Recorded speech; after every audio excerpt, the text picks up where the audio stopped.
মহান স্বাধীনতা ও জাতীয় দিবস 26 উপলক্ষে বাংলাদেশ পার্শ্ব কর্তৃক আয়োজিত মুক্তিযোদ্ধা এবং তার শহীদ এবং পরিবারবর্গের সমন্বয় সভাপতি গুজরাট কর্মকর্তা এবং অন্তর্ভুক্ত মুক্তিযোদ্ধা বিভিন্ন অফিসার এবং আমার সামনে যারা 71 রণাঙ্গন মুক্তিযোদ্ধা সবাইকে আমি আমার পক্ষ থেকে লাল গোলাপের শুভেচ্ছা জানাচ্ছি।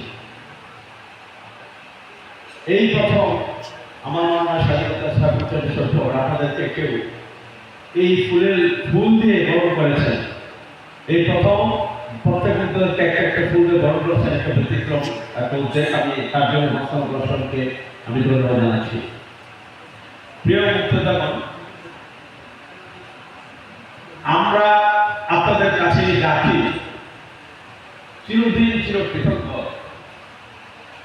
আপনারা না থাকতে হয়তো আজকে স্বাধীনভাবে বা আমরা এখানে থাকতে পারতাম না। আপনাদের সর্বোচ্চ বিনিময়ে এই দেশ আপনারা স্বাধীন করেছেন। 30 লক্ষ শহীদ এবং 2 লক্ষ মা বোনের সংগ্রামের বিনিময়ে আমরা এই দেশ পেয়েছি।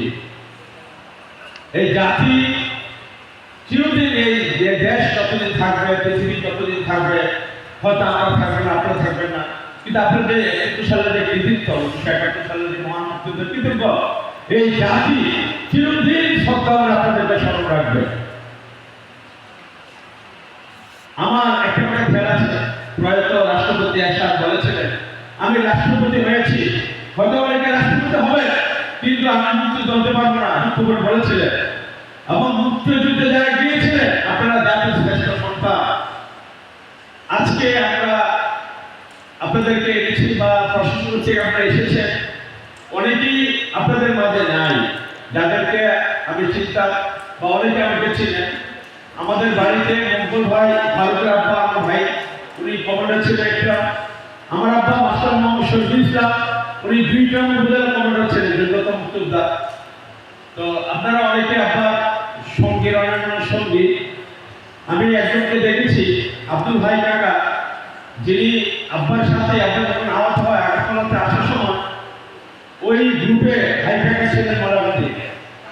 তো যাই হোক, আমি দেখেছি আমার আব্বা যখন কমান্ডার ছিলেন তখন মুক্তিযোদ্ধা মন্ত্রণালয় ছিল না, তখন ছিল কেন্দ্রীয় মুক্তিযোদ্ধা কমান্ড, ঠিক না? ঠিক তখন আমাদের বাড়িতে অফিস ছিল, আমাদের ঘর একটা অফিস মুক্তিযোদ্ধার ঘর, পতাকা আমি টানাতাম, অনেক মুক্তিযোদ্ধা আসতেন আমাদের বাড়িতে। তখন আব্বা, এখন তো মন্ত্রণালয় থেকে সার্টিফিকেট নেন, তখন মুক্তিযোদ্ধা কমান্ড থেকে সার্টিফিকেট আসতো। ওই সার্টিফিকেটগুলো আব্বা দেখতাম, যারা আসতো মুক্তিযোদ্ধা প্রকৃত কিনা ইন্টারভিউ নিত, ইন্টারভিউ নিয়ে সার্টিফিকেট দিত। আব্বা অসুস্থ, আব্বা আসতো আমার বাসা আব্বা।